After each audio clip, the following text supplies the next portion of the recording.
Sports fans, welcome back to my channel. Okay, let's get into this one right here. Who the hell loses their first two NBA finals and is considered the GOAT? Better yet, who the hell melts down in their first two NBA finals and they still consider this guy the GOAT? What is going on here, folks? Okay, this one, it was officially over. The first three NBA finals, it was over. It was over. So let's go ahead and look at this. Jordan, 31.2 points per game on 55.8 from the field and 50% from three and 84.8% from the line. Unheard of. Whew. Wow, that's tough. That's tough. I mean, when I talk about in some of my videos, Michael Jordan was going to separate himself, and he did all his career, and it was going to be no different. Once he got to the NBA Finals, he was separating himself from everybody else.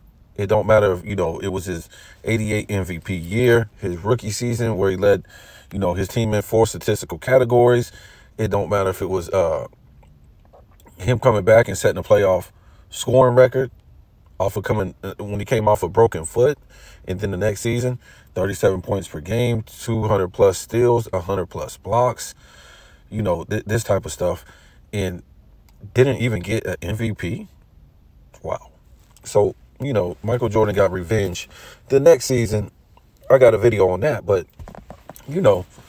Jordan was always going to separate himself from every other player in NBA history. And when we got to the NBA Finals, it was no different, right? To me, I think LeBron, he could have been on a trajectory to separate himself too. Because he was doing the 27, 7, and 7 every year.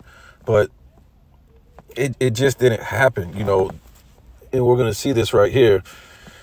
First NBA Finals, 22 points per game, 35.6 from the field, 20% from three, 69.9 from the line.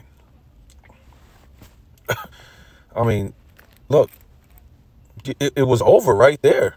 It's not because he was young. It wasn't because, the other team was better. It was because of this right here. The guy melted down. It's okay to lose to a better team, right? Jordan was doing that a lot because your team just wasn't better. But when we look at the averages and some of the stats even, you melted down, dude. You melted down like ice, like candle wax. Finals number 2. Jordan, 35.8 points per game, 52.6 from the field, 42.9 from the three, 89.1 from the free throw line. LeBron, second finals, 17.8 points per game. I mean, 47.8 field goal percentage. And you guys might think this is good, but we'll talk about it in a minute. 32.1 from the three. 60% from the free throw line. So, look, if you think 47.8% from the field is good for a guy who plays like a center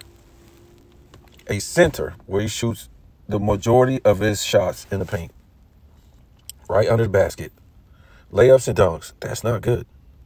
And you can see why his field goal percentage is down, because he shoots a lot of threes, right?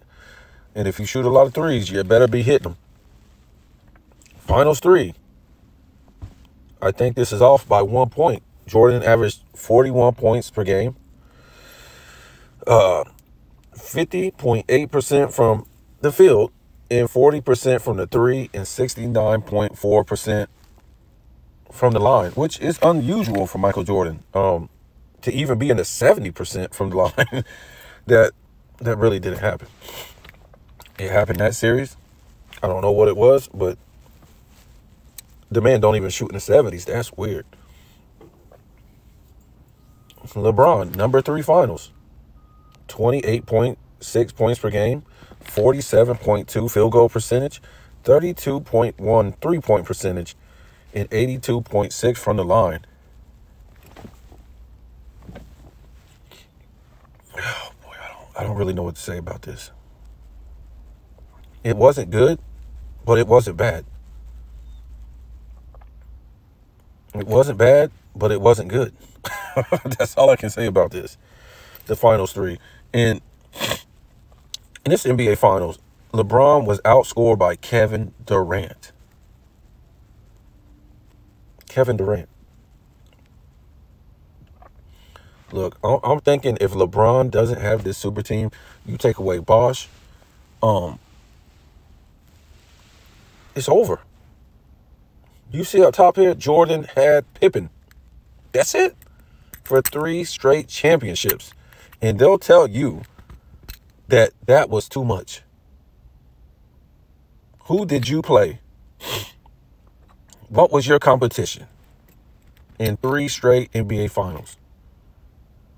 LA, Portland, Phoenix. They'll say, who was your competition? Oh, who was I supposed to have against this competition? This was a dude that was homegrown, right, by Michael Jordan. Was nothing when he came into the league. Came out of Little Central Arkansas. It was groomed to be a great player and didn't even become a good player until what, like 90? So, I mean, do you want to know a secret? And I got this video out. Scottie Pippen, in his first 2 NBA finals, had better averages and stats than LeBron in his first 2 NBA finals. Go check out that video. What was it? The only thing LeBron beat him at was 3-point percentage. That's the only thing. And LeBron's 3-point percentage is horrible. Pippen beat him at points, rebounds, steals, assists, I think like blocks, field goal percentage, 3-point. No, he beat him at 3-point percentage. And Pippen beat him at the line. If you go first 2 NBA finals. This is how horrible LeBron really was. Pippen beat him in every single metric except 3-point shooting. Wow. Look at all this help that this guy had. 2 top 75 players and a Hall of Fame player. All this help. This guy should have been 2-1 easily. In the first finals, shouldn't even been a meltdown. Because we would have been like, the dude was young, even though he was like in his 4th season. What was that for Michael Jordan? Like 84, 85, 86, 87, 87, 88. I mean, 88, 80. That was like 88, 89 for Michael Jordan. He had already played like, what, 3 super teams in the playoffs? 3 to 5 Hall of Fame players in the playoffs? 3 of those first 4 seasons? And LeBron was yet to play a super team, right? When he went to the NBA Finals in 2007. So he should have been 2-1 right here with 2 years having a super team. And then 1 year when he went to the finals in 2011, we would have been like, look at the great numbers he put up. He didn't melt down. He took a bunch of nobodies to the finals, and the Spurs was just a better team. It was a dynasty. But we can't say that because the guy melted down in the NBA Finals. Go watch my video, 2007 NBA Finals. And we talk about LeBron. And we talk about everything. It's not about losing. Everybody lost in the NBA Finals except for Michael Jordan, right? Even Bill Russell. So it's not about losing. It's about how you lose. And this dude did this 2 finals in a row and won with the super team.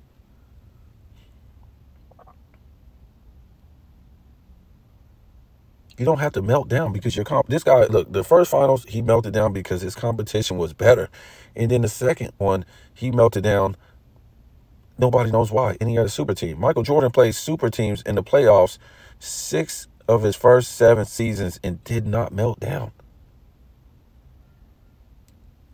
LeBron melted down in 2008, coming off the NBA Finals, melted down against Boston. Go look at those stats. Nobody talks about it. That ain't even talked about. But I talked about it in a video, right? LeBron's career was 13 career meltdowns and choke jobs. Go check out that video. The media does not talk about this guy's entire career because they don't want his fans knowing that he melted down since he came into the league every single year, right? They don't want you knowing this. Because his legacy is fugazi. I mean, they forget what a basketball player really is that has real skills. They want you to think a basketball player, a great basketball player, is a guy just could do dunks and layups. That's funny because the rest of the league ain't doing that.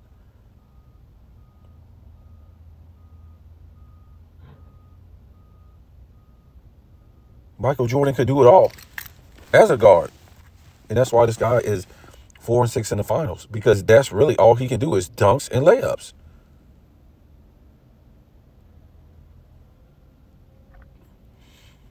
So you guys tell me what you think, man. This is, if you got this guy anywhere in your top 10, it's a joke. Who lost their first 2 finals? And not many great players, you know, from the Tim Duncans, from the Kobe Bryants to the Shaqs, to all these great players lost their first NBA finals. Right? Doesn't give you any reason to melt down because your competition was better.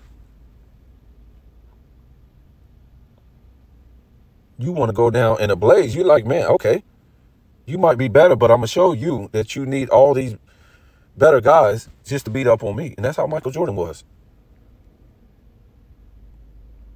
You think the Pistons was winning before they was able to get their guys together and get the team to play fundamentals and X's and O's? They couldn't beat the Celtics. The Celtics was wearing them out. And Isaiah talks about how the Pistons and the Celtics beat Jordan, right? No, they beat his team. Jordan wasn't melting down.